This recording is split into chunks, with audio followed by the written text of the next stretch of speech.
দেখো ঢাকা 24-এর প্রশ্নটা একটু দেখো, আমি ছোট্ট করে দেখাচ্ছি। একেবারে সহজ। তিনটা ভেক্টর দেওয়া আছে। a is equal to 2i plus 3j plus 5k, b is equal to দেওয়া আছে মাইনাস i। একটু যেগুলো আমরা পারি সেগুলো একটু লিখে লিখে প্র্যাকটিস করবো। হ্যাঁ, অনেক সময় হয় কি আই দেওয়া আছে, জে দেওয়া নাই, কে দেওয়া আছে, অথবা যে কোনো দুইটা দেওয়া আছে, অন্য একটা ভেক্টর দেওয়া নাই, কিন্তু মানে আই জে কে এর মধ্যে তিনটার মধ্যে একটা মিসিং আছে, এরকমও থাকতে পারে। অথবা অথবা আই জে কে সাজানো গুজানো নেই, আগে কে আছে বা আগে জে আছে, পরে আই আছে, ওগুলোকে একটু আমরা সাজিয়ে লিখবো। এগুলো যেন ভুলে না যায় একটু। হ্যাঁ, একটু মনে করিয়ে দিচ্ছি। আই জে কে একটু সাজিয়ে লিখবো। সাজিয়ে না লিখলে একটু ভুল হওয়ার সম্ভাবনা থাকে। ঠিক আছে? তো যেভাবে থাকুক না কেন আমরা সাজিয়ে সাজিয়ে লিখবো। আবার কোনো একটা গ্যাপ আছে কিনা, আই আর কে আছে, তার মানে কি যে কোনো সহগ কিন্তু নেই, এটাও কিন্তু আমাকে মাথায় রাখতে হবে। এ বরাবর বি এর লম্ব বিক্ষেপ বের করতে বলেছে। গ নাম্বার, এ বরাবর বি এর লম্ব বিক্ষেপ বের করতে বলেছে। লম্ব অভিক্ষেপ এ বরাবর কার লম্ব বিক্ষেপ? বি এর লম্ব বিক্ষেপ। গত ক্লাসে আমরা শিখেছি, ছোট্ট করে পরীক্ষায় আসে, এটা 3 মার্কের জন্য। গয়তে বি এর লম্ব বিক্ষেপ মানে B cos theta is equal to what. ঠিক আছে? তো আমরা যদি বি cos থিটা বা এ cos থিটা বের করতে চাই, আমরা এ ডট বি এর সাহায্য নিব। A dot B is equal to A B cos theta. এখন আমরা যেহেতু দরকার আমাদের বি cos থিটা, আমরা বি cos থিটাটা বের করে নিব। A dot B divide by হচ্ছে এ। এটা লিখে ফেলো, 2i প্লাস 3j প্লাস হচ্ছে 5k। এভাবে লিখবো আমরা। ডট চিহ্নটার জন্য ভিজিবল হয় B minus I plus 2j plus হচ্ছে 7k। ওকে, এটা ডিভাইডেড বাই হচ্ছে a এর মান। a ভেক্টরটা কি ছিল? 2i, তাহলে 2 স্কয়ার প্লাস 3 স্কয়ার প্লাস হচ্ছে 5 এর উপর স্কয়ার। তো আমাদের বুঝতে পারছো আয়ের সহগ গুণ হবে, কিন্তু যখন আমরা ডট করব শুধু সহগ গুলা নিব আমরা। আয়ের সহগ 2 আর এখানে আয়ের সহগ -1, তাহলে 2 গুণ হচ্ছে -1। এভাবে লিখে নিতে পারো। প্লাস 3 ইন্টু হচ্ছে 2 প্লাস 5 ইন্টু হচ্ছে 7 ডিভাইড বাই হচ্ছে 5 5 25, 9 34 আর 4 38। ঠিক আছে? হিসাব নিকাশ করলে আমরা পেয়ে যাব -2 প্লাস 6 প্লাস 35 ডিভাইড বাই হচ্ছে রুট ওভার 38। 35 আর 6 কত হয়? 41 বিয়োগ 2 39 ভাগ হচ্ছে 38। 39 ভাগ হচ্ছে 38 রুট ওভার 38। উত্তর কিন্তু আমাদের দেখো, লম্ব অভিক্ষেপ যখন বের করতে বলবে তখন সিম্পলি আমরা কিন্তু এইটা বের করব, উপাংশের মান। ঠিক আছে? গত ক্লাসে কিন্তু আমি সুন্দর করে নিয়েছি। পরের প্রশ্ন হচ্ছে তিনটি ভেক্টর একই সমতলে অবস্থান করবে কি না। তিনটি ভেক্টর একই সমতলে অবস্থান করবে কিনা। তো বারবার আমরা বলেছি তিনটা ভেক্টর একই সমতলে অবস্থান করার শর্ত হচ্ছে যে কোনো দুইটার ক্রস গুণফল, যে কোনো দুইটা তুমি র্যান্ডমলি নিতে পারো। এখানে একটা কথা আমি বলবো, ঠিক আছে? যে কোনো দুইটার ক্রস, ঘ নাম্বারে যে কোনো দুইটা আমি কি নিলাম? র্যান্ডমলি নিলাম, এ ক্রস বি নিলাম। যে কোনো দুইটা ক্রস গুণফল নিব, তার সঙ্গে ডট গুণফল নিব তৃতীয়টার, ইজ ইকুয়াল টু 0 হলে একই সমতলে, একই সমতলে। আর নট ইকুয়াল টু 0 হলে একই সমতলে অবস্থান করবে না। ঠিক আছে? তো অবস্থান হলে একই সমতলে অবস্থান করবে। আবারও বলছি, যে কোনো দুইটার ক্রস গুণফলের সাথে তৃতীয়টার ডট গুণফল করব। আমরা এখানে a ক্রস b নিয়েছি, তাহলে c এর সঙ্গে ডট করতে হবে। আবার যদি b ক্রস c করে, তাহলে a এর সঙ্গে ডট করতে হবে। যা মন চায় করতে পারবে এই প্রশ্নে, যে ভেক্টর তিনটি একই সমতলে অবস্থান করবে কি না। এখানে একটু জানার বিষয় আছে, একটু আমি উল্লেখ করে বলবো। যে বললো যে দেখো, খেয়াল করবা, বি ও সি এর লম্ব দিকের ভেক্টরটি এ এর সাথে একই সমতলে থাকবে কিনা। আমি যদি একটু লিখে নিই আবারও, যে একটু ঘুরে যদি দেয় এরকম করে, বি ও সি এর লম্ব দিকের ভেক্টরটি, লম্ব দিকের ভেক্টরটি এ এর সাথে যে কোনো দুইটা বলতে পারে। এখানে আমি বি ও সি বললাম, একটা বুঝলে অন্যগুলো তুমি বুঝতে পারবা। বি ও সি এর লম্ব দিকের ভেক্টরটি এ এর সাথে, এটা ভালো করে নজর দিবা, এটার মধ্যে এ এর সাথে একই সমতলে কিনা, একই সমতলে কিনা। উত্তরটাকে খেয়াল করবা। বি ও সি এর লম্ব দিকের ভেক্টরটি আমাদের জানা আছে যে উভয়ের সাথে লম্ব দিকের ভেক্টর বের করার জন্য আমাদের শুধুমাত্র ক্রস গুণন বের করতে হয়, শুধুমাত্র ক্রস গুণন বের করতে হয়। খেয়াল করে দেখো, বি ও সি এর লম্ব দিকের, যদিও এগুলো সহজ, উল্টাপাল্টা কিন্তু লেগে যায়, প্যাঁচ কিন্তু লেগে যায়, এই জন্যই কিন্তু তোমাদের রিভিশন করানো, তোমরা এগুলো পারো কিন্তু উল্টাপাল্টার জন্য না লেগে যায়, সেই জন্যই কিন্তু রিভিশন করাচ্ছি। ঠিক আছে, বি ও সি এর লম্ব দিকের ভেক্টরটি কি হবে? B cross C, simply B cross C. Plus minus দিলেও হবে, প্লাস মাইনাস না দিলেও হবে। ঠিক আছে, বি ও সি এর লম্ব দিকের ভেক্টরটি কি? B cross C. ওকে, তাহলে বি ক্রস সি আমরা বের করব, বের করার পর এ এর সাথে ডট করব। ঠিক আছে, এ এর সাথে কিন্তু ডট করব। এখন প্রশ্ন হচ্ছে এ এর সঙ্গে ডট করার পরে আমরা কি সিদ্ধান্ত দিব? ওই আগের মতো সিদ্ধান্ত কিন্তু হবে না। আমাকে বলেছে এ বি সি একই সমতলে অবস্থান করবে কিনা আগের প্রশ্নে। তো এ বি সি একই সমতলে অবস্থান করার শর্ত হচ্ছে এ প্লাস বি যে কোনো দুটার ক্রস গুণফল, অপরটা ডট গুণফল দিলেই কিন্তু হয়ে যাচ্ছে। কিন্তু এখন কিন্তু প্রশ্ন এটা না, এখন আমাদের প্রশ্ন হচ্ছে বি ও সি এর লম্ব দিকের ভেক্টরটি এর সাথে একই সমতলে আছে কি না। খেয়াল করে দেখো, বি আর ক্রস বি ক্রস সি মানে কি? বি আর সি এর লম্ব, আমি কিন্তু এটা একটা পেয়েছি, এই যে এটা মনে করো বি নিলাম, এটা মনে করো সি নিলাম। ঠিক আছে, এ বি সি। তো এটার সাথে এই বি ক্রস সি এর লম্ব দিকের ভেক্টরটা কিন্তু এই তলে থাকবে না। কোন তলে থাকবে? উপরের দিকে থাকবে বা নিচের দিকে থাকবে। ধরে নিলাম আমরা, যেহেতু বি ক্রস সি পজিটিভটা নিয়েছি, আমরা উপরের দিকে থাকবে ধরে নিলাম, ধরে নিলাম যে এদিকে বি ক্রস সি। এটা কি একই তলে? না, একই তলে কিন্তু না, এটা কিন্তু উপরের দিকে। এই যে আমি আঙ্গুলটা উপরে তুলছি, এই উপরে। এইটার সাথে যদি আমি ওই এই বি ক্রস সি, এখন কিন্তু বি আর সি এর ক্রস গুণফল কিন্তু আমি বি ক্রস সি পেয়ে গেছি, এটা কিন্তু আর এই তলে কিন্তু নাই, এই তলে কিন্তু নাই। কোন তলে আছে? উপরের তলে, উপরের তলে। উপরের তলে যদি থাকে, এটার সঙ্গে যদি আমি এ ক্রস গুণ করি, বি ক্রস সি সাথে যদি আমি ডট করলাম এবার এ, হ্যাঁ এ, মনে করো জিরো আসলো, কমন সেন্স কি বলে দেখো তো? কমন সেন্স হলো যে এই বি ক্রস সি ভেক্টরটি, এই বি ক্রস সি মানে কি? একটা ভেক্টর, এই ভেক্টরটি এর সাথে লম্বভাবে আছে। তার মানে কি? এই বি ক্রস সি ভেক্টরটি এর সাথে একই সমতলে নাই। উল্টা কথা কিন্তু, উল্টা কথা কিন্তু।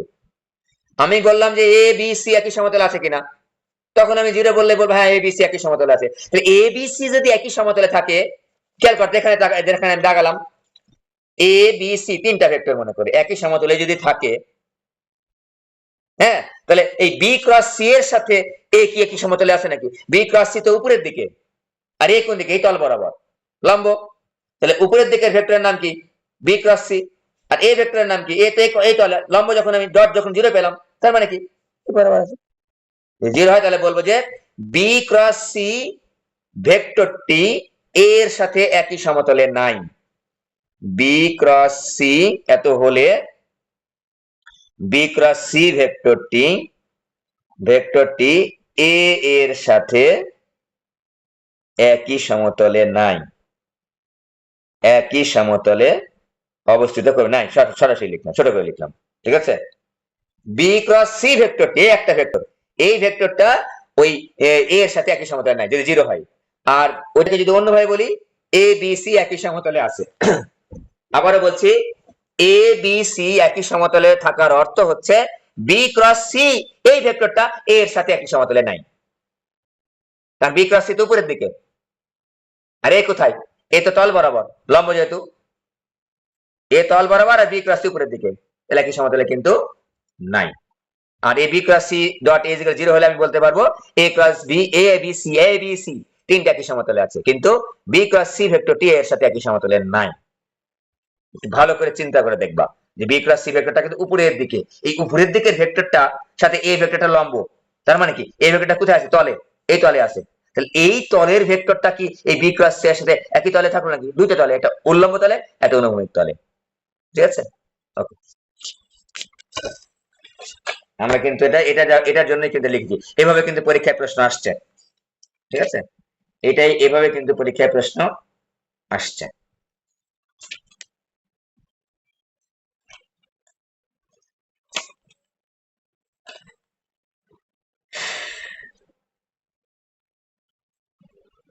কুমিল্লা 24 দেখো, আমি বেছে বেছে করাবো, অন্যগুলা পারবা। নদী নৌকার অঙ্ক পারার কথা, নদী নৌকার অঙ্ক পারার কথা, সবই পারার কথা, করাইছি, থিওরি ক্লাস করিয়েছি, একেবারে সহজ জিনিস। একটু চিন্তা, আমি যেভাবে করেছি সেভাবে করবা। হ্যাঁ, গাইডে যেভাবে আছে সেভাবে করার চেষ্টা করবা না, আমি যেভাবে করি সেভাবে করবা। ওগুলো দিয়ে আবার পেঁচায়া যাবে। গাইডটা তুমি নিয়েছো কিসের জন্য? শুধুমাত্র প্রশ্ন দেখার জন্য, প্র্যাকটিস করার জন্য, বা তুমি বিকল্প হিসেবে দেখতে পারো যে না আমি একটা এখানে কিভাবে করা আছে, কিন্তু ওইটাকে যদি তোমার কাছে নতুন মনে হয় যে স্যার যেভাবে করিয়েছেন সেটার সঙ্গে মিলছে না, ওইটা কিন্তু দিয়ে আগে আমার মতো করে করার চেষ্টা করবা। কারণ আমি যেভাবে তোমাকে পড়িয়েছি, থিওরি বুঝিয়েছি, সেভাবে করাটা তোমার জন্য সহজ হবে।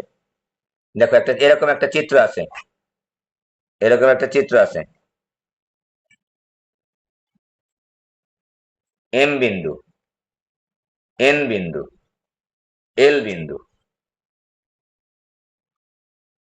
দেখো একটু পেঁচানো আছে এটা, আমি একটু দেখাচ্ছি তোমাদের, চিন্তা করতে পারি কিনা যে এটা সি, এটা সি ভেক্টর বলা আছে। এই যে এখান থেকে এটা হচ্ছে বি ভেক্টর বলা আছে, আর এখান থেকে এটা এ ভেক্টর বলা আছে, আর এখানে একটা ও দেওয়া আছে, আর এখানে দেওয়া এটা হচ্ছে পি ভেক্টর। হ্যাঁ, এটা হচ্ছে আর ভেক্টর, এই যে এই বাহুটা হচ্ছে আর ভেক্টর। কঠিন মনে হতে পারে তোমার কাছে, কিন্তু কঠিন আসলে না। এটা হচ্ছে কিউ ভেক্টর, এটা আমাদের উদ্দীপক। এবং এখানে এ এবং বি ভেক্টরটা দেওয়া আছে, এ ভেক্টরটা এবং বি ভেক্টর দেওয়া আছে। আমি যদি এ একটু লিখে নিই, এরকম প্রশ্ন একটা করলে এরকম বিভিন্ন রকম প্রশ্ন আসতে পারে ওই ত্রিভুজের ভেতর থেকে, আমরা পারবো আশা রাখছি। i মাইনাস 3j প্লাস হচ্ছে 2k, আর b ইজ ইকাল টু আমাদের দেওয়া আছে 2i মাইনাস 2j মাইনাস হচ্ছে 2k। এটা আমাদের প্রশ্ন হচ্ছে, এখানে একটা কথা বলে দেওয়া আছে যে সি ভেক্টরটি এ ও বি ভেক্টরের উপর লম্ব, এ ও বি এর উপর লম্ব, মানে এর সাথে লম্ব, বি এর সাথে লম্ব, অর্থাৎ এ ভেক্টর এবং বি ভেক্টর দুটার সাথে সি লম্ব। ওকে, এটা আমাদের উদ্দীপকের মধ্যে দেওয়া আছে। আমাদের প্রশ্ন হচ্ছে সি বরাবর একক ভেক্টর নির্ণয় করো, সি বরাবর একক ভেক্টর নির্ণয়। এটা আমাদের 1 নম্বরের প্রশ্ন। সি বরাবর একক ভেক্টর নির্ণয়। আমরা আগেই জানি সি ভেক্টর বরাবর একক ভেক্টর মানে কি, সি ভেক্টরের ভাগ হচ্ছে সি ভেক্টরের মান। তাহলে আমরা কিন্তু সি টুপি পেয়ে গেলাম, সি ভেক্টর ভাগ হচ্ছে সি ভেক্টরের মান। যেহেতু আমাদের সি বরাবর একক ভেক্টর চেয়েছে, যে ভেক্টরের একক ভেক্টর বের করতে বলবে বা যে বরাবর একক ভেক্টর বের করতে বলবে, সেই ভেক্টর ভাগ হচ্ছে সেই ভেক্টরের মান আমরা দিয়ে দিলাম এখানে। ওকে, এখন এখানে কিন্তু বলে দেওয়াই আছে সি ভেক্টরটি এ ও বি এর সাথে লম্ব। তার মানে কি, আমরা বলেছি বারবার যে একটা ভেক্টর উভয় ভেক্টরের সাথে যদি লম্ব হয়, উভয় ভেক্টরের সাথে লম্ব ভেক্টরকে আমরা বলি হচ্ছে A cross B. C vector is equal to কি লিখতে পারি, এ ক্রস বি লিখতে পারি, এ ক্রস বি লিখতে পারি। বারবার বলেছি যে এ ও বি এর সাথে লম্ব ভেক্টরের নাম কি, এ ক্রস বি। এ ও বি উভয়ের সাথে লম্ব ভেক্টরের নাম লম্ব ভেক্টর এ ক্রস বি। লম্ব একক ভেক্টর, মান দ্বারা ভাগ করতে হয়, একক বললে মান দ্বারা ভাগ, আর একক না বললে কিন্তু মান দ্বারা ভাগ হবে না। শুধু লম্ব ভেক্টর উভয়ের সাথে ক্রস বি। তাহলে আমরা এখান থেকে এ ক্রস বি বের করে নিব, এ ক্রস বি ডিভাইড বাই হচ্ছে সি ভেক্টরের মান, বা তুমি এ ক্রস বি এর মানও বলতে পারো। হ্যাঁ, সি মানে কি, সি মানে হচ্ছে ভেক্টর এ ক্রস বি এর মান।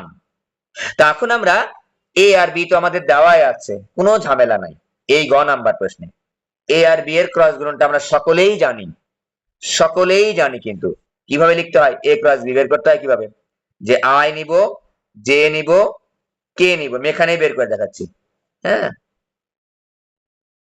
তাহলে আই দেখো, আমি যখন এ ক্রস বি বের করব, আমি এ পাশে যাই, আমি যখন এ ক্রস বি বের করবো, ভালো করে খেয়াল করবা, আমি যখন এ ক্রস বি বের করবো তখন এ কিন্তু প্রথম ভেক্টর আর বি হচ্ছে দ্বিতীয় ভেক্টর। তাই এর সহগগুলা কিন্তু আগে লিখতে হবে। এর সহগ কি ছিল, আই এর সহগ -1, জে এর সহগ -3, -1 -3 আর 2, এই যে -1 -2 -1 -3 আর হচ্ছে 2 i j k প্রথম ভেক্টরের ক্ষেত্রে কোনটা না থাকলে 0 লিখবো, কিন্তু সিকোয়েন্স যেন মেইনটেইন হয়। i এর নিচে i এর সহগ, j এর নিচে j এর সহগ, k এর নিচে k এর সহগ, b এর কি 2 -2 -2 2 -2 -2। এখান থেকে আমরা ওই ক্রস গুণনটা বের করে নেব। i নিলে কি হবে 6 + 4 প্লাস মাইনাস j নেব, কিন্তু মাইনাস j নিলে কি হবে মাইনাস j নিলে 2 - 4 2 - 4 প্লাস k নিলে 2 বিয়োগে 2 + 6, ঠিক আছে 10i মাইনাস হচ্ছে প্লাস 2j আর প্লাস হচ্ছে 8k। অতএব a ক্রস b এর মানটাও তো আমার লাগবে, হ্যাঁ লাগবে, এরকম করে নিলাম √10 এর উপর স্কয়ার প্লাস 2 এর উপর স্কয়ার প্লাস 8 এর উপর স্কয়ার ইজ ইকুয়াল টু হিসাব নিকাশ করব। অতএব c এর একক ভেক্টরটা আমি লিখবো a ক্রস b ভাগ হচ্ছে a ক্রস b এর মান। ওকে, হিসাব নিকাশ করলে আমাদের হয়ে যাচ্ছে। যাই হোক, এটা হিসাব নিকাশ করলে বসায় দেবো। পরের প্রশ্নটা কিন্তু একটু মজার প্রশ্ন, যে গাণিতিক ভাবে যাচাই করো p plus Q is equal to R. p plus ঘ নাম্বার প্রশ্ন বলেছে আমাকে, ঘ নাম্বার যে প্রমাণ করো p প্লাস কিউ, ওই উদ্দীপক অনুসারে p plus Q is equal to R প্রমাণ করো গাণিতিক ভাবে, কিন্তু মানে ওই উদ্দীপক অনুসারে আমাকে প্রমাণ করে দেখাতে হবে। p ভেক্টর দরকার, কিউ ভেক্টর দরকার, যোগ করব আর এর সমান হচ্ছে কিনা, আর ভেক্টর আমার দরকার। খেয়াল করো তো, আমি একটা দেখাচ্ছি। p দরকার, বলতো এই p ভেক্টরের সাথে কোন ত্রিভুজ কানেক্টেড? এই এন ও এল, ও এন এল এই ত্রিভুজটা কানেক্টেড। ও এল এন বা ও এন এল আমার দরকার p ভেক্টর, মানে কি দেখো এই যে এই p ভেক্টরটা দরকার, আমার দরকার p ভেক্টরটা দরকার। তাহলে দেখো কিভাবে p বের করি, আমি এখানে বের করে দেখাচ্ছি। এই যে p ভেক্টরটা দরকার, ত্রিভুজ সূত্র কিভাবে আমি ব্যবহার করব দেখো। p দরকার মানে কি nl, nl দরকার। এই n থেকে কিন্তু আমি l বিন্দুতে অন্য পথে যাব। আমি বারবার বলেছি, যখন আমরা অঙ্কের মধ্যে ত্রিভুজ সূত্র ব্যবহার করব তখন এই যে যেটা দরকার সেটা আগে বাম পাশে লিখে নিব। nl আমার দরকার, এই যে nl লিখে ফেলি এখানে ছোট করে, nl দরকার ইজ ইকুয়াল টু লিখবো অন্য পথে আবার l বিন্দুতে যাব। n থেকে l যে পথে গেলাম, যেটা দরকার সে পথে গেছি, আমি অন্য পথে আবার যাব। এই যে no প্লাস ও এল, no প্লাস হচ্ছে ও এল, তারপর হিসাব নিকাশ পরে করব। nl মানে কি p। এবার খেয়াল করো তো, আমি no লিখেছি, no কিন্তু b ভেক্টর না, on কিন্তু b ভেক্টর, তাহলে no কি vector? Minus b vector, minus b vector. আর এবার দেখো ওএল, ওএল ওএলই কিন্তু, ওএল মানে কি এ, দেখো তীর চিহ্ন দিকে আছে, তার মানে আমার ওএল দরকার, ওএল মানে হচ্ছে এ ভেক্টর। তার মানে আমরা পেলাম এ মাইনাস বি, সাজিয়ে লিখলাম বি ভেক্টর। তো এ এর মান আমার জানা আছে, বি এর মানও কিন্তু আমার জানা আছে, কমপ্লিট। এবার দেখো আমার কিউ ভেক্টর দরকার। কিউ ভেক্টর জন্য আমি কোন ত্রিভুজ নিব? এই যে এই ত্রিভুজ নিব। খেয়াল করো তো, আমি এখানে লিখে দেখাচ্ছি, যেখানে লিখে দেখাচ্ছি গোলের মধ্যে লিখে দেখাচ্ছি। আমি কিউ ভেক্টরটা বের করতে চাচ্ছি, তাহলে কিউ ভেক্টরটা তীর আগে লক্ষ্য করো, এল এম লিখে ফেললাম। এল এম আমার দরকার is equal to, L M আমার দরকার ইজ ইকুয়াল টু লিখবো। তাহলে যেটা দরকার সেটা আমি কিন্তু বাম পাশে লিখে নিচ্ছি। ডান পাশে কি, আমি বাম পাশে যেটা দরকার সেটা কোথা থেকে কোথায় গেছি? এল থেকে এম এ গেছি। এবার এল থেকে এম আমি অন্য পথে যাব, এই ত্রিভুজে আমি অন্য পথে যাব। এল ও প্লাস ও এম, এল ও প্লাস হচ্ছে ও এম, এল ও প্লাস হচ্ছে ও এম। তাহলে এল ওর মান কিন্তু আমার জানা নাই। দেখো এল ও এ ভেক্টর কিন্তু না, ও এল কিন্তু এ ভেক্টর। তাহলে এল ও মানে কি, বেসিক্যালি মাইনাস ও এল লিখতে পারি কিন্তু। এবার দেখো ও এম, ও এম সমান সমান সি ভেক্টর, তাহলে ও এম আমার আর ওই চেঞ্জ করার দরকার নাই, ও এম তো ও এমই আছে। তাহলে এটা হচ্ছে প্লাস হচ্ছে ও এমই রাখলাম। ওকে, মাইনাস ও এল, ও এল মানে কি এ, তাহলে মাইনাস এ প্লাস হচ্ছে সি ভেক্টর। আমরা সি অলরেডি গ নাম্বারে পেয়েছি, সি ভেক্টরটা গ নাম্বারে কিন্তু পেয়েছি। এই যে সি ভেক্টরটা, এই যে সি ভেক্টরটা, সি মানে এ প্লাস বি, এ প্লাস বি মানে তো সি, পেয়েছি। ঠিক আছে, সিমিলারলি আমরা কিন্তু এখান থেকেও আর ভেক্টরটা বের করে নিতে পারবো। আশা রাখি এই ধরনের প্রশ্ন কিন্তু খুবই ইম্পর্টেন্ট। ভেতরে এদিক ওদিক দিয়ে আমার ভেক্টর দেওয়া থাকবে, অন্য কোনো ভেক্টর বের করে নিতে হবে ত্রিভুজ সূত্রের সাহায্য দিয়ে। আশা রাখি পারবো। প্রথমে আমি লিখে নিব, ওই একই সিকোয়েন্সে থাকলে আমি লিখবো, একই সিকোয়েন্স থেকে উল্টা সিকোয়েন্স হলে আমরা নেগেটিভ চিহ্ন দিয়ে আমরা কিন্তু ভেক্টরটা বের করে নিব। Okay, Comilla 24 complete. P plus Q is equal to R প্রমাণ হয়ে যাবে আশা রাখছি। আচ্ছা, এবার আমি একটু দেখাবো, এটা সহজ, এগুলো একটু দেখাবো।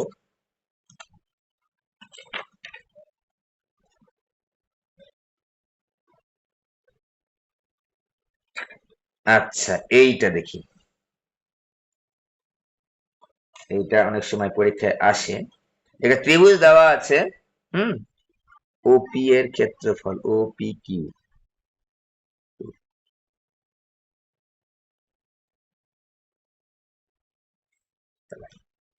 আচ্ছা দিনাজপুর 22 এটা একটু দেখি, এটার মধ্যে আমি সব দেখা দিচ্ছি।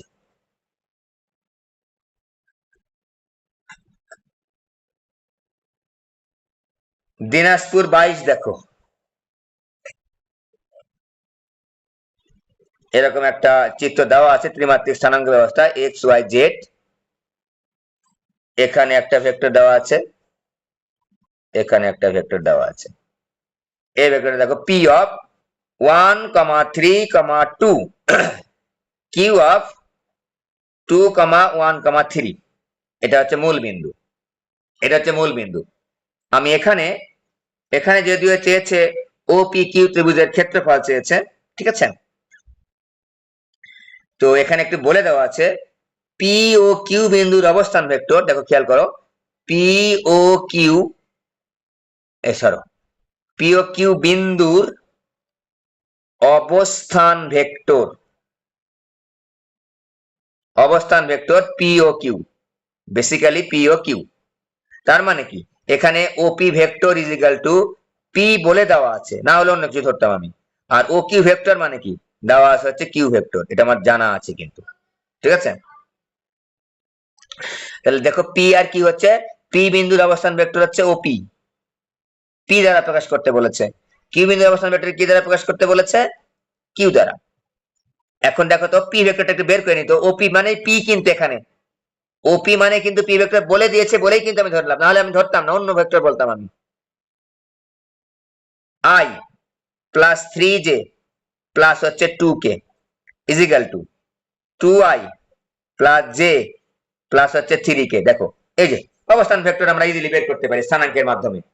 এখন আমাকে দেখো তো, খেয়াল করো তো, আমাকে বললো, খেয়াল করবা, আমি ভালো করে খেয়াল করবা, এই কোণটা বের করো, এই কোণটা বের করো।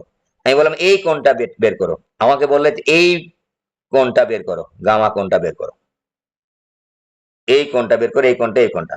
খেয়াল করো, আলফা কোণটা আমি যখন বের করতে যাব, আমি দেখব যে আলফা কোণটা কোন বিন্দুতে তৈরি হয়েছে, ও বিন্দুতে। আমরা বলেছি দুইটা ভেক্টরের, আমাদের জানা আছে দুইটা ভেক্টরের কোণ বের করতে হলে ওই দুইটা ভেক্টর যে বিন্দুতে ক্রিয়ারত আছে সেই বিন্দু থেকে দুইটা ভেক্টর বের হয়ে যেতে হবে। তা আলফা কোণকে যদি আমি চিন্তা করি, আলফা কোণটা মানে কি দেখো তো, খেয়াল করো তো, আলফা কোণ মানে হচ্ছে, দেখো আমি যদি বলি তোমাকে যে O P R O Q এর মধ্যবর্তী কোণ, দেখো ও পি, এই যে এই তীর চিহ্ন দিচ্ছি না আমি, ও পি ভেক্টর এবং ও কিউ এর মধ্যবর্তী কোণ, ও কিউ এর মধ্যবর্তী কোণ হলো আলফা, কোণ হলো আলফা। তাহলে দেখো তো, আমাদের একটা ভেক্টরের নাম কি ওপি, একটা ভেক্টরের নাম হচ্ছে ও কিউ, এই দুটার মধ্যবর্তী কোণ হলো আলফা। অতএব এই দুটা ভেক্টরের মাধ্যমে যদি ডট গুণন করি তবেই কিন্তু আমরা এই দুটা ভেক্টরের মধ্যবর্তী কোণ পেয়ে যাবো। কিভাবে লিখবো, OP dot O Q is equal to OP ভেক্টরের মান ও কিউ ভেক্টরের মান ইন্টু কস আলফা। এখান থেকে আমি আলফার মান বের করতে পারবো, ডট করে ফেলবো।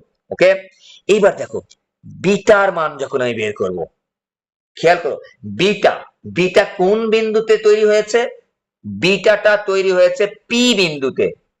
বিটা কোনটা, পি বিন্দুতে তৈরি হয়েছে। তো প্রথম কথা, পি বিন্দুতে তৈরি হয়েছে, তাহলে কার কার মধ্যবর্তী কোণ, কোন কোন ভেক্টরের মধ্যবর্তী কোণ বিটা, বলো দেখি একজন। যে বিন্দুতে ওই বিটা কোণটা উৎপন্ন হয়েছে সেই বিন্দু থেকে দুইটা ভেক্টর বের হয়ে যেতে হবে। কে কে বের হয়েছে? পিও আর পি কিউ। পিও কিন্তু পিও এবং পি কিউ, পিও ভেক্টর ও পি কিউ এর মধ্যবর্তী কোণ কিন্তু হচ্ছে বিটা। পিও এবং পি কিউ এর মধ্যবর্তী কোণ হচ্ছে বিটা। পিও পি কিউ এর মধ্যবর্তী কোণ দেখো, আমি কিন্তু ওপি বললে কিন্তু আর হবে না রে বাবা। ওপি আর পি কিউ এর মধ্যবর্তী কোণ কিন্তু বিটা না। আবারও বলছি, এই যে বের হবে ওই বিন্দু থেকে বের হবে পিও আর হচ্ছে পি কিউ। তো পিও তো আমার জানা নাই, কই পিও জানা আছে? আমার ওপি জানা আছে। তাহলে আমরা ওপি লিখবো আমরা যে ওপি ইজ ইকুয়াল টু হচ্ছে আই প্লাস হচ্ছে 3j প্লাস হচ্ছে 2k। অতএব পিও ইজ ইকুয়াল টু মাইনাস ওপি, হ্যাঁ মাইনাস ওপি, তাহলে minus I minus 3j minus হচ্ছে 2k। ওকে, ভালো করে খেয়াল করো, আমার ওপি দেওয়া আছে, ওপি কে যদি মাইনাস দ্বারা গুণ করি তাহলে পিও হবে। ঠিক আছে, ওপি পিও হবে, এটা আমরা বের করে নিলাম। ওকে, সিমিলারলি পি কিউ বের করো তো। এবার পি কিউ বের করতে চাচ্ছি এখন, দেখো খেয়াল করো, পি কিউ বের করো, এই গোলার মধ্যে পি কিউ বের করবো। পি কিউ দরকার, শিখেছি আমরা, যখন আমি ত্রিভুজ সূত্রে এরকম পি কিউ বের করতে চাই অবস্থান ভেক্টরের মাধ্যমে ত্রিভুজ সূত্র বের, দেখো আমি যদি বলি পি কিউ দরকার, খেয়াল করো তো, একবারে করতে পারো, ত্রিভুজ সূত্রের মাধ্যমে করতে পারো। পি কিউ দরকার, এই ত্রিভুজের মধ্যে আমার পি কিউ দরকার, পি কিউ ও পি কিউ এর মধ্যে পি কিউ দরকার, পি কিউ আমি লিখে ফেলেছি। পি থেকে কিউতে গেলাম এক পথে, অন্য পথে যাও তো, পিও পিও প্লাস ও কিউ প্লাস হচ্ছে ও কিউ। তো পিও তো অলরেডি বের করে নিয়েছি, আবার দেখো ও কিউ, ও কিউ তো আমার বের করাই আছে, করলে আমাদের কিন্তু পি কিউটা বের হয়ে যাবে। সিমিলারলি একজন বলো দেখি গামা কোনটা বের করব, কার কার কোন কোন ভেক্টরের মধ্যবর্তী কোন গামা, বলো দেখি একজন, একজন বলো, পারো কিনা একটু দেখি চেক করে। গামা কোনটা কোন কোন ভেক্টরের মধ্যবর্তী কোণ?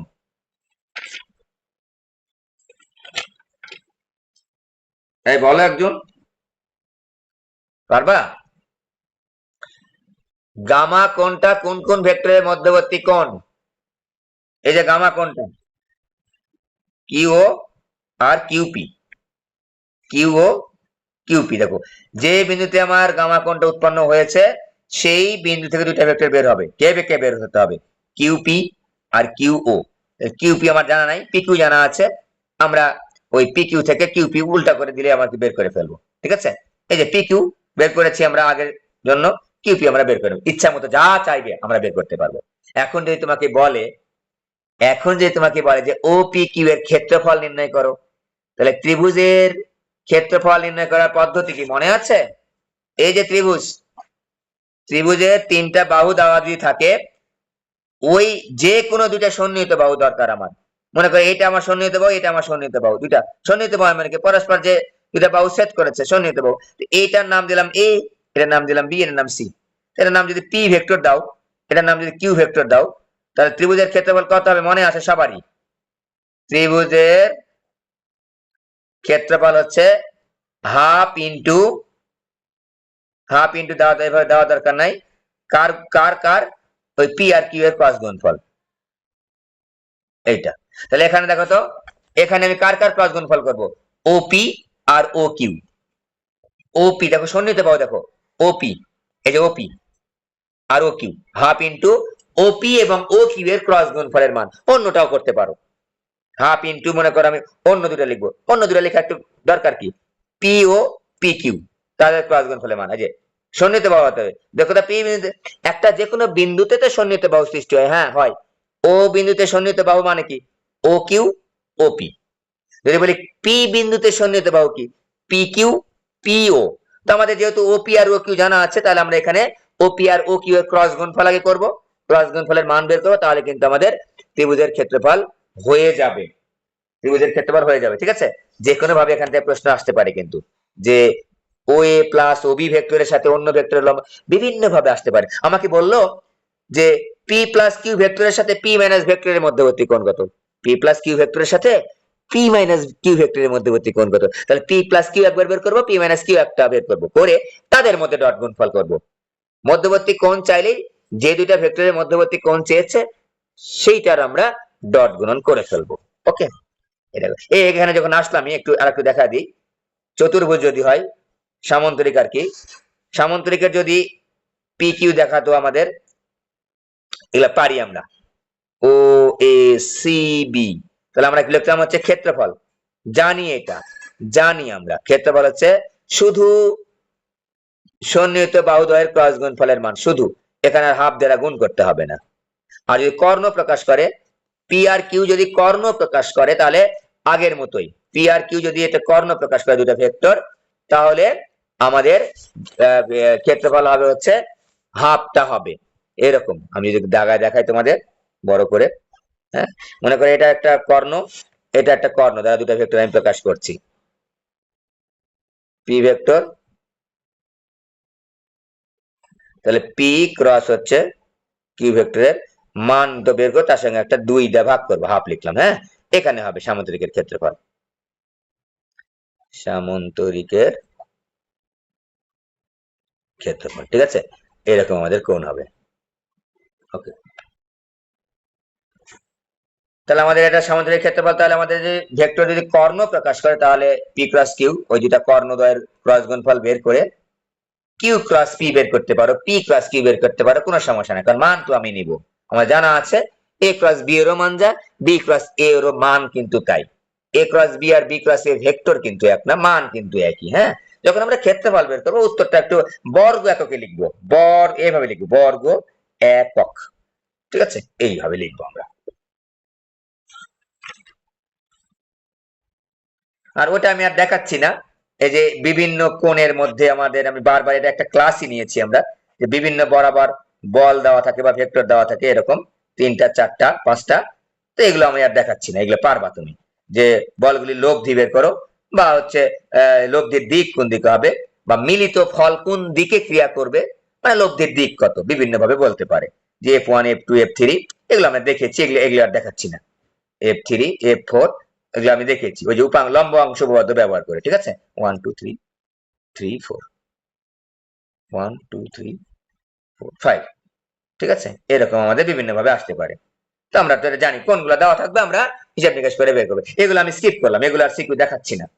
অনেক সময় নদী নৌকার বেগ ভেক্টর আকারে দেওয়া থাকে, যে এখানে একটা বললো যে V equal to 2i plus 2j minus হচ্ছে 3 কি বলে কে, দেওয়া থাকতে পারে, তখন কিন্তু আমরা এই মানটা এভাবে বের করে নেবো, যে V is equal to root over 2 square plus 2 square plus minus 1 square is equal to কিন্তু 3, ঠিক আছে, 3 একক।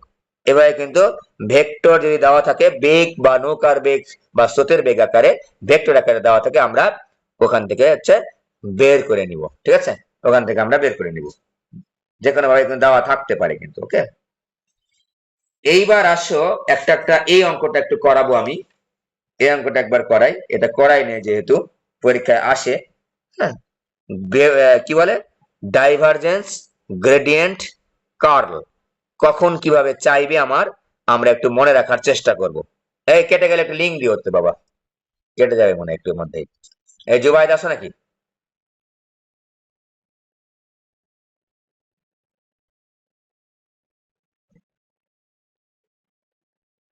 লিঙ্ক দিও, আমি একটু আরো কয়েকটা অঙ্ক দেখাবো আর কি বিভিন্ন ধরনের, হ্যাঁ, আমি লিঙ্ক দিব নি আর কি, তোমাদের মনে লিঙ্ক দেওয়ার মতো কেউ নাই, আমি লিঙ্ক দিচ্ছি, আমি ওই মোবাইল ওই নাম্বার থেকে লিঙ্ক দিচ্ছি। ওকে, এটা ভেক্টর আমাদের দেওয়া আছে, মনে করো এটা চট্টগ্রাম 22, চট্টগ্রাম 22, এই ভেক্টরের ডাইভারজেন্স গ্রেডিয়েন্ট কার্ল এগুলো বেশি করা লাগবে না, দুইটা একটা করলেই হবে, একটা দুটা করলেই হবে, এগুলো খুবই সহজ, এগুলো তোমাদের পরীক্ষা আসা মানে তোমার গুড লাক, কারণ এগুলো একেবারেই সহজ। দেখো কিউ ইজ ইকাল টু একটা দেওয়া আছে, কিউ, কিউ থাকতে পারে, ফাই থাকতে পারে, সাই থাকতে পারে, 2x Y square Z cube minus 4xy, এটা একটা, এটা কি ক্ষেত্র বলো দেখি, স্কেলার ক্ষেত্র, একটা ভেক্টর ক্ষেত্র দেওয়া আছে V Y square cos X plus Z cube into I, একটু বড় করে দেওয়া আছে, plus 2y sine X minus 4 into J, আর plus 3x Z square plus 2 into K, ঠিক আছে, একটা ভেক্টর ক্ষেত্রে একটা স্কেলার ক্ষেত্রে দেওয়া আছে, এগুলো আমি ওই থিওরি পড়াই নাই, কারণ আমি অঙ্কের মাধ্যমে থিওরি করে দেওয়ার চেষ্টা করবো, বুঝিয়ে দেওয়ার চেষ্টা করবো। পরীক্ষায় প্রশ্ন আসতে পারে, মনে রাখবো আমরা। এটা একটা স্কেলার ক্ষেত্র, বুঝতেই পারছি এটা একটা কিন্তু স্কেলার ক্ষেত্র, এটার মধ্যে কোনো আই নাই, জে নাই, কে নাই, কিচ্ছু নাই, স্কেলার ক্ষেত্র। একটু মনে রাখি, স্কেলার ক্ষেত্রের এরকম স্কেলার ক্ষেত্র দিয়ে যা কিছু বের করতে বলবে, ঢাল বলো, যা কিছু বের করতে বলবে, বৃদ্ধির হার, পরিবর্তনের হার, হ্রাসের হার, যা কিছু বের করতে বলবে আমরা গ্রেডিয়েন্ট বের করব। স্কেলার ক্ষেত্রে যা কিছু বের করতে বলবে, যা কিছু বের করতে বলবে, হ্যাঁ, যা কিছু বের করতে বলবে গ্রেডিয়েন্ট বের করব, গ্রেডিয়েন্ট বের করব, যা কিছু বের করতে পারে। গ্রেডিয়েন্টের সূত্র কি? জাস্ট ভেক্টর ডিফারেন্সিয়াল অপারেটরের সাথে গুণ করা, নট ডট, ডট কিন্তু না, শুধু গুণ করে দেওয়া। কিরকম? যে আমি যদি বলি gradient, GRAD, gradient of Q, মনে করে এখানে কিউ দেওয়া আছে, যেহেতু Q equal to, equal to, এই যে ভেক্টর ডিফারেন্সিয়াল অপারেটর আগে লিখতে হবে, এটা এখানে ডট চিহ্ন দিব না, কিউ লিখবো।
দেখো, ঢাকা বোর্ডে আসলে ওই গ্রেডিয়েন্ট ডাইভারজেন্স কার্ভ থেকে একটা প্রশ্ন আসে নাই, মানে সিকিউ আকারে, সেক্ষেত্রে আসলে আসতেও কিন্তু পারে, অন্যান্য বোর্ডে কিন্তু আসছে, হ্যাঁ, অন্যান্য বোর্ডে কিন্তু আসছে, ঠিক আছে। সো আমরা এটা কমপ্লিট করে ফেলি, এটা খুবই সহজ। প্রথম প্রথম আমাদের হয়তো বা কঠিন লাগতো, কারণ তখন আমরা ক্যালকুলাস সম্পর্কে আমাদের আইডিয়া অতটা ভালো ছিল না, নতুন নতুন শিখেছি। এখন কিন্তু আমরা শেষ পর্যায়ে চলে আসছি, ক্যালকুলাসের ডিফারেন্সিয়েশন সম্পর্কে আমাদের আইডিয়াটা কিন্তু এখন যথেষ্ট স্ট্রং। সুতরাং আমাদের যদি এখান থেকে প্রশ্ন আসে, গ্রেডিয়েন্ট ডাইভারজেন্স কার্ল থেকে, আশা রাখি আমরা একটু, আমাদের ভালো লাগবে যে না এটা আমি পারবো, কারণ জাস্ট এখানে তেমন কিছু বুঝার নেই যখন আমরা সিকিউ আকারে প্রশ্ন দিব, হ্যাঁ, অ্যান্সার গুলা দিব, খালি ওই গণিতটা করলেই হয়ে যাবে, ডিফারেন্সিয়েশন করলে এটাই হয়ে যাবে। হ্যাঁ, গ্রেডিয়েন্ট ডাইভারজেন্স বা কার্ল যেটাই নির্ণয় করতে চাও না কেন তুমি, আমাদের একটা ভেক্টর ডিফারেন্সিয়াল অপারেটর লাগবে। ভেক্টর ডিফারেন্সিয়াল অপারেটরের সাথে যে ভেক্টরের গ্রেডিয়েন্ট ডাইভারজেন্স বা কার্ল বের করতে হবে, কখনো ডট গুণন করতে হয়, কখনো ক্রস গুণন করতে হয়, কখনো বা শুধু গুণন করতে হয়। তো গ্রেডিয়েন্ট বের করার সময় শুধু গুণন করতে হয়, কোনো ডট চিহ্ন বা ক্রস চিহ্ন দেওয়া যাবে না, দিলে নাম্বার কাটা যাবে। এই যে গ্রেডিয়েন্ট অফ কিউ, আমি কিউ এর গ্রেডিয়েন্ট বের করতে চাচ্ছি, প্রথমেই আমরা ভেক্টর ডিফারেন্সিয়াল অপারেটর নিব, কিন্তু কোনো ডট বা ক্রস চিহ্ন দিব না, এইভাবেই থাকবে, এইভাবেই থাকবে, ঠিক আছে। তো স্কেলার ক্ষেত্রে যা কিছু বের করতে বলবে আমরা গ্রেডিয়েন্ট বের করব। স্কেলার ক্ষেত্রে বললো যে গ্রেডিয়েন্ট নির্ণয় করো, যদি বলে যে একটা বিন্দু দিয়ে বললো এই বিন্দুতে বৃদ্ধির হার বের করো, এই বিন্দুতে ঢাল বের করো, এই বিন্দুতে পরিবর্তনের হার নির্ণয় করো, ঠিক আছে, বা এই বিন্দুতে হ্রাসের হার নির্ণয় করো। অনেকগুলা কথা বললাম, কিন্তু হার হার হার মানে কি? ডিফারেন্সিয়েশনের কাজই তো পরিবর্তনের হার বের করা। যখন আমরা স্কেলার ক্ষেত্রে পরিবর্তনের হার বের করব, সেটাকেই আমরা বলছি গ্রেডিয়েন্ট, সেটাকে আমরা বলবো গ্রেডিয়েন্ট। কোনো বিন্দু দেওয়া থাকলে হিসাব নিকাশ করার পরে ওই বিন্দুটা কিন্তু আমরা বসিয়ে দিব, খুবই সহজ। দেখো আমরা গ্রেডিয়েন্ট সম্পর্কে আইডিয়া পেলাম, স্কেলার ক্ষেত্র কিন্তু হতে হবে। এবার ভেক্টর ক্ষেত্রের জন্য আমরা ডাইভারজেন্স বা কার্ল বের করব। তো ভেক্টর ক্ষেত্রের পরিবর্তনের হার বের করার জন্য আমাদের দুই ধরনের পদ্ধতি আছে। কখন কোনটা ব্যবহার করব? ভেক্টর ক্ষেত্রের পরিবর্তনের হার, ভেক্টর, আমি সংক্ষেপে সুন্দর মতো বোঝানোর চেষ্টা করছি, যাতে করে এখানটা নৈর্ব্যক্তিক বা ছোট প্রশ্ন আসবেই আসবে। যদি এটা বড় প্রশ্ন আকারে নাও আসে, অবশ্যই আসবে, 2, 3, 4 মার্ক কমন পাবাই পাবা, ঠিক আছে। ভেক্টর ক্ষেত্রের পরিবর্তনের হার, পরিবর্তনের হার। তো ভেক্টর ক্ষেত্রে যদি পরিবর্তনের হার নির্ণয় করতে চাই, তাহলে ভেক্টর ক্ষেত্রের সাথে কি করতে হবে? অন্তরীকরণ করতে হবে। যেহেতু ভেক্টর ক্ষেত্রটা 3 দিকে অবস্থিত, তাই আমরা ওই ভেক্টর ডিফারেনশিয়াল অপারেটর নিয়ে কাজ করি সাধারণত। কারণ ভেক্টর ডিফারেনশিয়াল অপারেটরের কাজ হচ্ছে, এটা ভেক্টর ক্ষেত্রকেও অপারেট করতে পারে, আবার স্কেলার ক্ষেত্রেও কিন্তু অপারেট করতে পারে। মনে রাখবো আমরা, ভেক্টর ডিফারেনশিয়াল অপারেটর কিন্তু একটা অপারেটর, নট ভেক্টর কোয়ান্টিটি। একই সাথে স্কেলার ক্ষেত্রের পরিবর্তনের হারও বের করতে পারে সে, সে আবার ভেক্টর ক্ষেত্রের পরিবর্তনের হারও বের করতে পারে। এখন ভেক্টরের ক্ষেত্রে পরিবর্তনের হার বের করার দুইটা পদ্ধতি আছে, ডাইভারজেন্স এবং কার্ল। মনে রাখার জন্য বলছি, দুই, ডাইভারজেন্স, ডট করলে ডাইভারজেন্স, মনে যেন থাকে, ডট ডাইভারজেন্স, ডট ডাইভারজেন্স। আর ক্রস করলে কার্ল, ক্রস কার্ল, ক্রস হচ্ছে কার্ল। এখন কার্ল কখন বের করব আর ডাইভারজেন্স কখন বের করব? দেখো, ডট, ডট করলে আমরা কি করব? ডাইভারজেন্স। ছোট করে মনে রাখার জন্য বললাম, ডট ডাইভারজেন্স কার? ভেক্টর ক্ষেত্রে। আর গ্রেডিয়েন্টে আমার কোনো কথা নাই কিন্তু, স্কেলার ক্ষেত্রে সবসময় গ্রেডিয়েন্ট হবে। যা কিছু বের করতে বলবে, ঢাল পরিবর্তনের হার থেকে শুরু করে হ্রাসের হার, যা কিছু বের করতে বলবে আমরা গ্রেডিয়েন্ট বের করব, শুধু গুণ। এবার দেখো, ডট মানে ডাইভারজেন্স, আর ক্রস, ক্রস গুণন যদি আমরা করি তাহলে হবে কার্ল। ছোট করে মনে রাখলাম আমি প্রথমেই, ক্রস মানে হচ্ছে কার্ল, আমরা কার্ল বের করব, ঠিক আছে। ডট মানে ডাইভারজেন্স, ডট মানে ডাইভারজেন্স, ক্রস মানে কার্ল। এখন কখন ডাইভারজেন্স বের করবো, কখন কার্ল বের করব? দুইটা ক্ষেত্রে শুধুমাত্র কার্ল বের করব। দুইটা পরিবর্তনের হার, দুইটা ক্ষেত্রে, একটা ভেক্টর ক্ষেত্রে পরিবর্তনটা যদি বলে, আমি যদি বলি এখান থেকে, এখানে ক নিলাম যে সংরক্ষণশীলতা, সংরক্ষণশীলতা, বা খ নিলাম ঘূর্ণনশীলতা।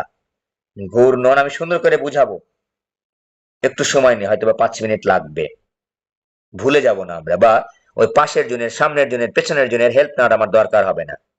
যদি ভুল বলে দেয়, বা সে ভুল বলে দেবে না, সে হয়তো বা সে ভুল ভাবে সে মনে করছে, ওইভাবে তোমাকে বলে দিল, তুমি কিন্তু ভুলটাই লিখে আসবা, তুমি ভুলটাই লিখে আসবা। ঘূর্ণনশীলতা। তো একটা ভেক্টর ক্ষেত্রের যদি এই দুইটা বের করতে বলে, এই দুইটা পরিবর্তন হার, যে ভেক্টরটি ঘূর্ণনশীল, ভেক্টর ক্ষেত্রটি নাকি ঘূর্ণনশীল না, ভেক্টর ক্ষেত্রটি সংরক্ষণশীল কি সংরক্ষণশীল না, এই দুইটা ক্ষেত্রে আমি কার্ল বের করব। আদারওয়াইজ সকল ক্ষেত্রে আমরা ডাইভারজেন্স বের করব। আবার বলছি, আদারওয়াইজ মানে কি? সংরক্ষণশীলতা এবং ঘূর্ণনশীলতা প্রশ্নের মধ্যে চাই নাই, বলেছে এই ভেক্টর ক্ষেত্রে এটা করো, ওটা করো, সেটা করো, সেটা করো, তখন আমরা ডাইভারজেন্স বের করবো। বললো যে ভেক্টর ক্ষেত্রে পরিবর্তনের হার বের করো, সিম্পলি আমরা বুঝে ফেলবো ডাইভারজেন্স বের করতে বলেছে। বৃদ্ধির হার, হ্রাসের হার, তারপর হচ্ছে ঢাল, তারপর হচ্ছে সংকোচনশীলতা, প্রসারণশীলতা, ঘনত্ব বৃদ্ধি, ঘনত্ব হ্রাস, যা কিছু, যা কিছু বললো যে অপসারিতা, তারপর হচ্ছে অভিসারিতা।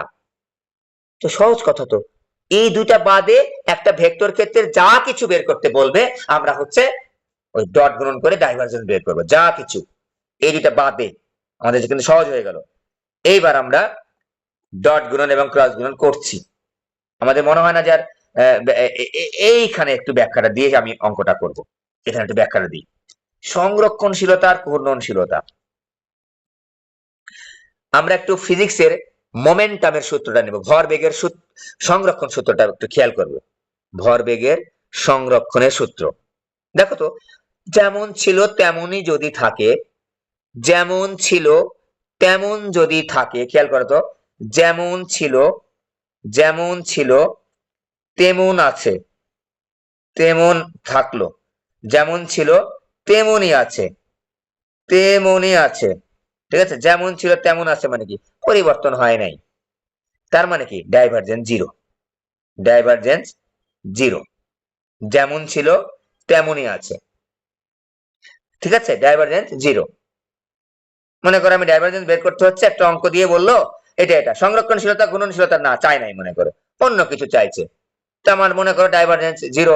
যেমন ছিল তেমন আছে, কিরকম, যেমন সলিনয়েডাল, আগত ফ্লাক্স নির্গত ফ্লাক্স সমান, তার ডাইভারজেন্স কখন বের করবো, সলিনয়েডাল, সলিনয়েডাল এক নম্বরে গেল। তারপর হচ্ছে আগত ফ্লাক্স, মানে যেমন আসলো তেমনই চলে গেছে, আগত ফ্লাক্স ইজিক্যাল টু নির্গত ফ্লাক্স, যেমন ছিল তেমনই, না আগত যেভাবে আসলো সেভাবে চলে গেল, নির্গত ফ্লাক্স একেবারে সমান, কারণ ডাইভারজেন্স কিন্তু জিরো। এই দুটা কমপক্ষে শিখলাম, যেমন ছিল তেমনই আছে, কিরকম, সলিনয়েডাল। সলিনয়েডাল চিত্র দেখায়, পেঁচানো তারের কুণ্ডলী, এই যে পেঁচানো তারের কুণ্ডলী, হ্যাঁ পেঁচানো তারের কুণ্ডলী, তোমাদের নোটে সুন্দর করে দেওয়া আছে যে পেঁচানো তারের কুণ্ডলী।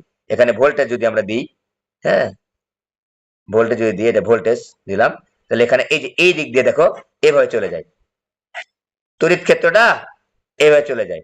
দেখো তো পেঁচানো তারের কুণ্ডলীর ভিতরে তড়িৎ ক্ষেত্র দেখো তো একেবারে স্ট্রেট গেছে, কিন্তু দেখো খেয়াল করো, একেবারে স্ট্রেট, মানে যেমন ছিল তেমনই, কোনো পরিবর্তন হয়নি, বাঁকাও হয় নাই, চাকাও হয় নাই, বড়ও হয় নাই, ছোটও হয় নাই, এইরকম সাইনোডাল। আবার দেখো আগত ফ্লাক্স আর নির্গত ফ্লাক্স সমান, এই দেখো এই যে এইভাবে আসলো, এইভাবে বের হয়ে গেছে, সেম ভাবে বের হয়ে গেছে, যেমন ভাবে আসলো তেমন ভাবে বের হয়ে গেল, কোনো পরিবর্তন হয়েছে না স্যার, কোনো পরিবর্তন হয় নাই। ডাইভারজেন্স কত, জিরো, ডাইভারজেন্স কত, জিরো, পরিবর্তন হয় নাই। আমি তো ডাইভারজেন্সের মাধ্যমে তো পরিবর্তনই বের করে যাচ্ছি, তাহলে সলিনয়েডাল বা আগত নির্গত ফ্লাক্স যদি সমান হতে হয়, ডাইভারজেন্স জিরো হবে, জিরো না হলে বলবো যে সমান না, সলিনয়েডাল না, আগত ফ্লাক্স এবং নির্গত ফ্লাক্স সমান না, যেমন ছিল তেমন নাই, তাহলে হচ্ছে সমান না বা সলিনয়েডাল না, এটা গেল। অন্য কিছু চাইতে পারে। এবার পজিটিভটা দেখো তো, দেখো খেয়াল করো, ডাইভারজেন্স আমি একটা খালি মনে রাখি, এই আমি কিন্তু ঘূর্ণনশীলতা আর সংরক্ষণশীলতা বাদ দিয়ে বলছি, ডাইভারজেন্সটা আলোচনা করছি কিন্তু, ঠিক আছে, এটা কারলে আলোচনা করব।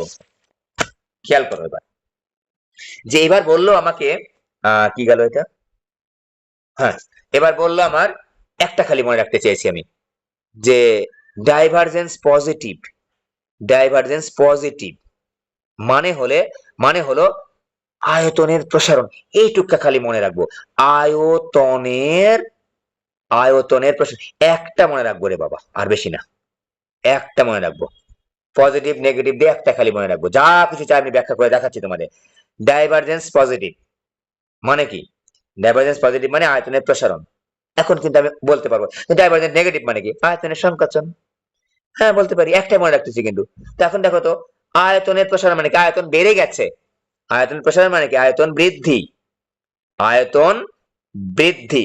দেখো তো রো এর সঙ্গে সম্পর্ক কি, এম ভাগ ভি, আয়তন বৃদ্ধি মানে কি, ঘনত্ব কম, আয়তন বৃদ্ধি মানে, আয়তন বৃদ্ধি মানে ঘনত্ব কমে গেছে, ঘনত্ব কম। দেখো এই যে ভি এর মান যদি বেড়ে যায় ঘনত্ব কিন্তু কমে যায়, ঠিক আছে, আমরা কিন্তু হয়ে গেল।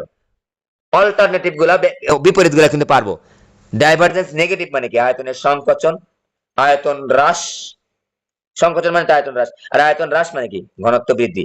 মনে কিন্তু থাকবে না, এইভাবে একটা মনে রেখে কিন্তু আমরা মনে রাখার চেষ্টা করব, একটা মনে রেখে সকল কিছু আমরা মনে রাখার চেষ্টা করব কিন্তু, ঠিক আছে। আয়তন দিয়ে বললাম, সংকোচনশীল দিয়ে বললাম, প্রসারণ দিয়ে বললাম, ঘনত্ব দিয়ে বললাম, ঘনত্ব দিয়ে বললাম। এইবার একটা বলি খালি, সেটা হচ্ছে এই যে আমি যদি একটু, আমি তোমাদের সামনে একটা 5 আঙ্গুল একসাথে হচ্ছে যুক্ত করে রেখেছি, হাতটা তোমাদের দেখায় শিখেছিলাম, এই যে হাতটাকে, আঙ্গুলগুলোকে প্রসারিত করতে, এই যে প্রসারিত করেছি, তার মানে কি আয়তনের প্রসারণ, তার মানে কি পজিটিভ, প্রসারণ মানে ডাইভারজেন্স পজিটিভ। এবার খেয়াল করো তো, একটা বিন্দু থেকে অনেকগুলা জিনিস বের হয়ে যাচ্ছে, এটাকে আমরা বলি হচ্ছে, এটাকে কি বলি বলতো, অপস্থিত, অপসারী বলি এটা কিন্তু অপসারী। এই যে তীর চিহ্ন দেখো, তীর চিহ্ন দিলাম, তীর চিহ্ন দিলাম,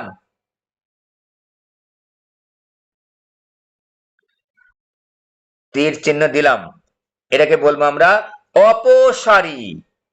বলো তো এখন অপসারী, দেখো খেয়াল করো, হাতকে তুমি প্রসারিত করেছো, এই যে প্রসারিত হয়ে গেল। অপসারী মানে কি? আয়তন বৃদ্ধি পেয়েছে। তাহলে অপসারী মানে হচ্ছে divergence is equal to positive.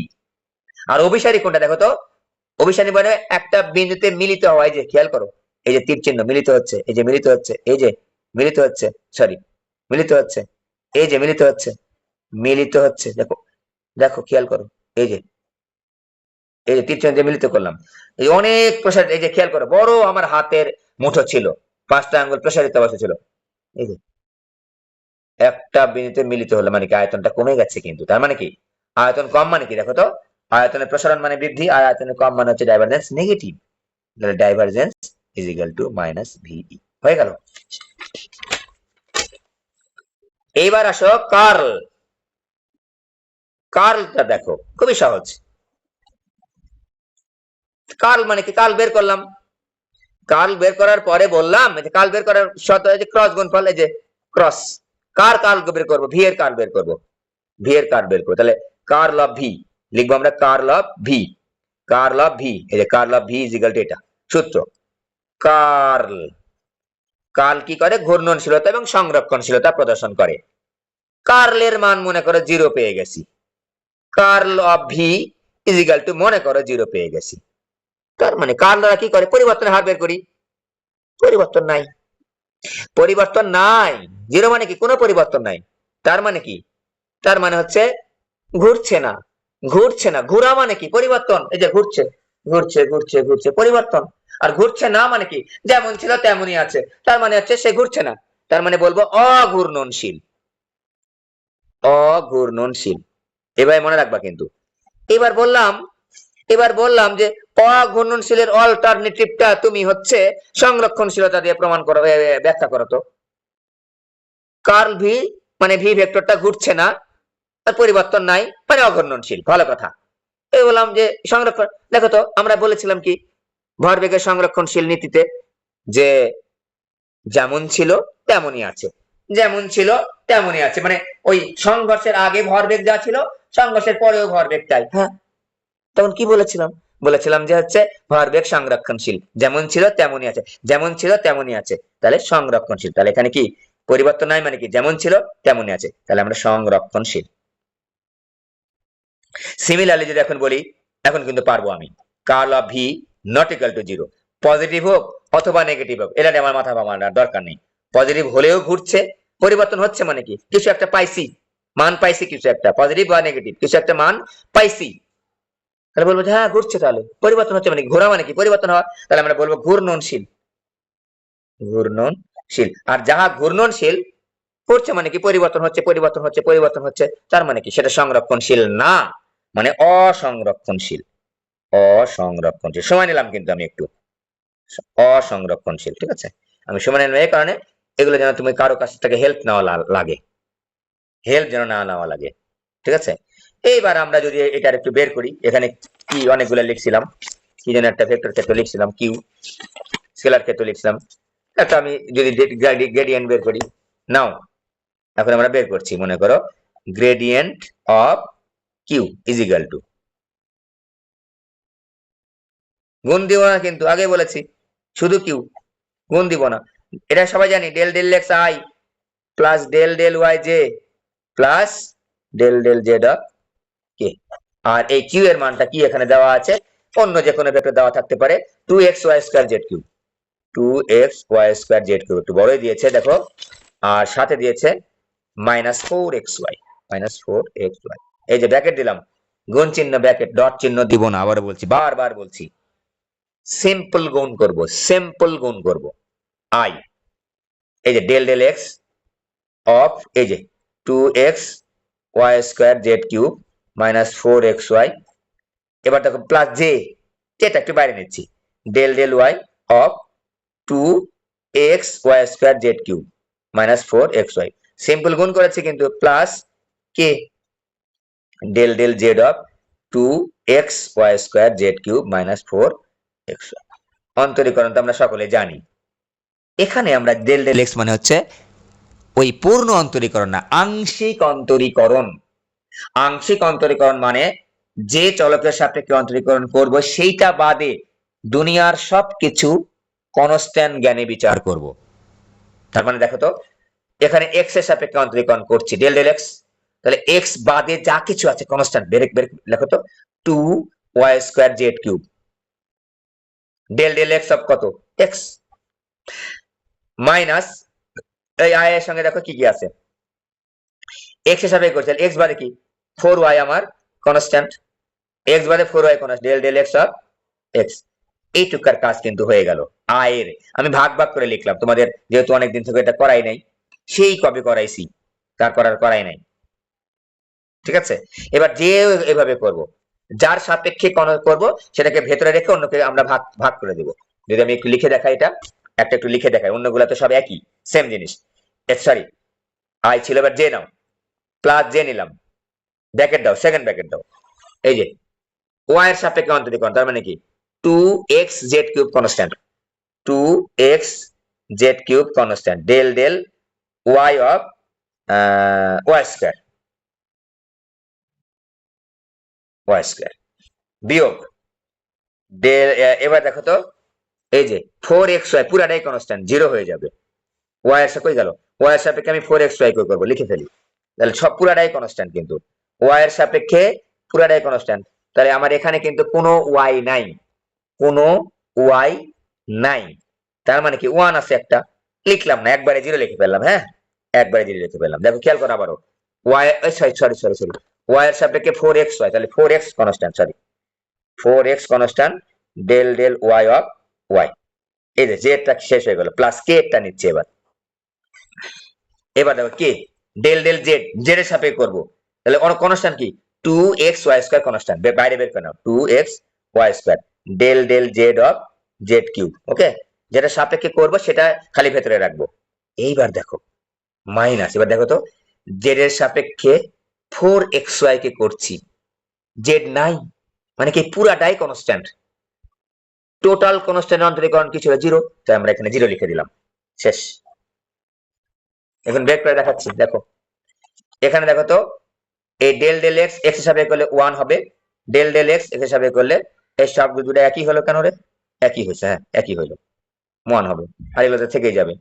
ঠিক আছে, সিমিলারলি এখানে কি করে লিখবি দেখো তো, ওয়াই স্কয়ার কে ওয়াই এর সাপেক্ষে 2y, এখানে ওয়াই কে ওয়াই এর সাপেক্ষে 1, এখানে দেখো জেড কে জেড এর সাপেক্ষে জেড কিউব, জেড এর সাপেক্ষে জেড কিউব কি 3z স্কয়ার হবে। ঠিক আছে, 3z স্কয়ার হবে। এগুলো লিখলে আমাদের অঙ্কের উত্তরটা হয়ে গেল। কিন্তু যদি বলে যে এত বিন্দুতে গ্রেডিয়েন্ট বা পরিবর্তনের হার বা ঢাল বের করো, ওই বিন্দুটা শেষে বসাতে হবে, ওই বিন্দুটা আমার শেষে বসাতে হবে। ঠিক আছে, এখানে একটা বিন্দু দিয়ে দিচ্ছে অবশ্য অঙ্কের মধ্যে, 1, -1, 2 বিন্দুতে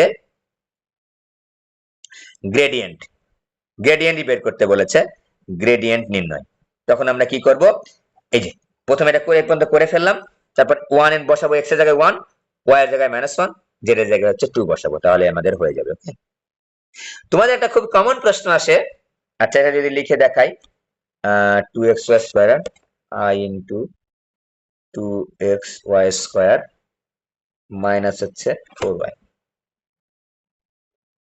প্লাস জে, দেখো একটু দেখাচ্ছি এখানে, এই যে 2x Z cube into Y square কে যদি ওয়াই সাপেক্ষে করে 2y হয়, 2y, আর এখানে মাইনাস চিহ্ন, এই যে 4x ইনটু ওয়াই কে ওয়াই এর সাপেক্ষে 1 হয়, এই যে প্লাস কে যদি আমি নিই, এই যে 2xy স্কয়ার জেড কিউব কে করে 2x Y square Z cube কে করে 3z স্কয়ার হয়, এই আর জিরো তো আছে।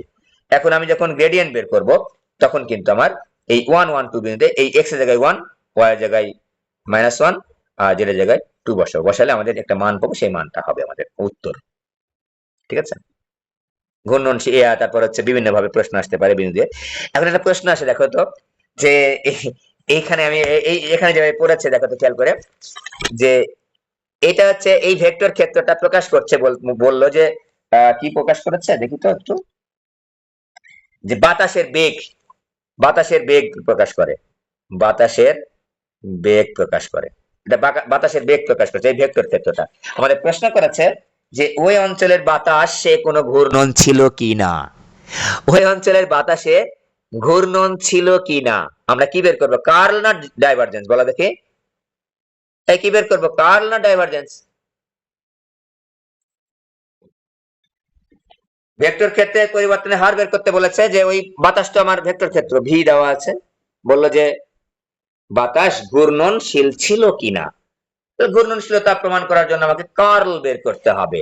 তাহলে বাতাসের কার্ল বের, কার্ল যদি 0 হয় তাহলে বলবো অঘূর্ণনশীল, যেমন ছিল তেমনই আছে। আর বাতাসের বেগের কার্ল যদি আমার পজিটিভ বা নেগেটিভ কিছু একটা হয় তাহলে বলবো আমরা ঘূর্ণনশীল বা ঘূর্ণিঝড় হবার সম্ভাবনা আছে। বা কখনো যদি বের হয় 0 তাহলে বলবো ঘূর্ণিঝড় হবার সম্ভাবনা নেই। বুঝতে পেরেছ? কার্ল বের করা তো সহজ, CURL curl of V is equal to লিখবো আমরা এই যে ক্রস, এই ক্রস চিহ্ন দেবো, কিন্তু এইবার ক্রস চিহ্ন দিব। কিসের ক্রস চিহ্ন? ভি এর কার্ল বের করবো।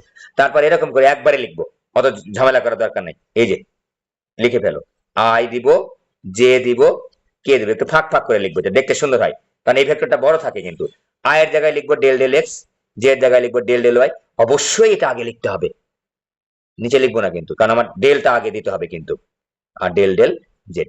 আর আয়ের সহগ, ভেক্টরের যে আয়ের সহগটা আছে দেখো তো, আমি যদি একটু লিখে দেখাই, এই যে Y square cos X plus Z cube,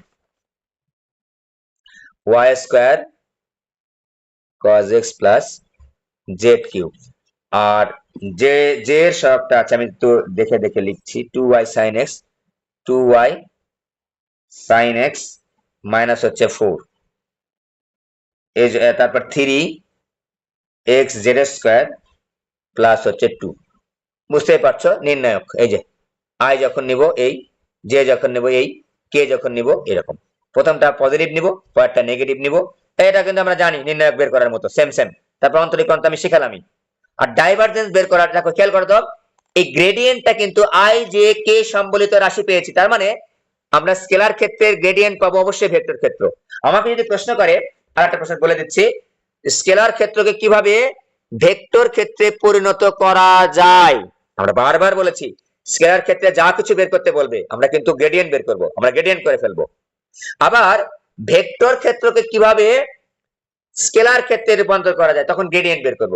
curl কিন্তু আমার ভেক্টর ক্ষেত্রে আসবে। গ্রেডিয়েন্ট বের করা দুনিয়ার সহজ, সবচেয়ে সহজ হচ্ছে ডাইভারজেন্স বের করা। তাহলে ডট গুণন, যে ডট গুণন সবসময় সহজই হয়। আয়ের সহগ আয়ের সহগ, জে এর সহগ জে এর সহগ, কে এর সহগ কে এর সহগ নিলেই কিন্তু আমার ডাইভারজেন্স বের হয়ে যাবে। ডাইভারজেন্স অফ ভি আমার এখানে চাই নাই। ডাইভারজেন্স অফ ভি যদি বের করি কি লিখবো আমরা, প্রথমে লিখবো যে এরকম ডট চিহ্ন কিন্তু আবার ভিজিবল হতে হবে, ভালো করে ডট দেবো, এই যে ভি। তারপর del del X I, del del Y J plus del del, dot চিহ্ন ভিজিবল হতে হবে, ওই পুরা ভি ভেক্টরটা লিখবো আমরা এবার। Y square cos X Z cube, Y square cos X Z cube, Y square plus Z cube, এখানে প্লাস চিহ্ন দিলাম রে, এটার সাথে পুরাটার সাথে আই আছে, সেকেন্ড ব্র্যাকেট দাও যেহেতু অনেক বড় একটা সংখ্যা। তার জে এর জায়গায় আছে হচ্ছে 2y sin x, 2y sin x minus 4 into J. আর কে এরটা কি আছে, 3x Z square plus 3x Z square plus 2। Divergence বের করা খুবই সহজ, আগে বলেছি আয়ের সহগ নিব। এই যে আয়ের সহগ এখানে কি ডেল ডেল, এখানে আয়ের সহগ কি y square cos x plus z cube. Okay, plus plus চিহ্ন দিলাম, ডেল ডেল y, জে এর সহগ ডেল ডেল y, এখানে জে এর সহগ কি নিয়ে নাও 2y sin x minus 4 plus এখানে কে এর সহগ কি del del z, del del z into 3x z square plus হচ্ছে 2।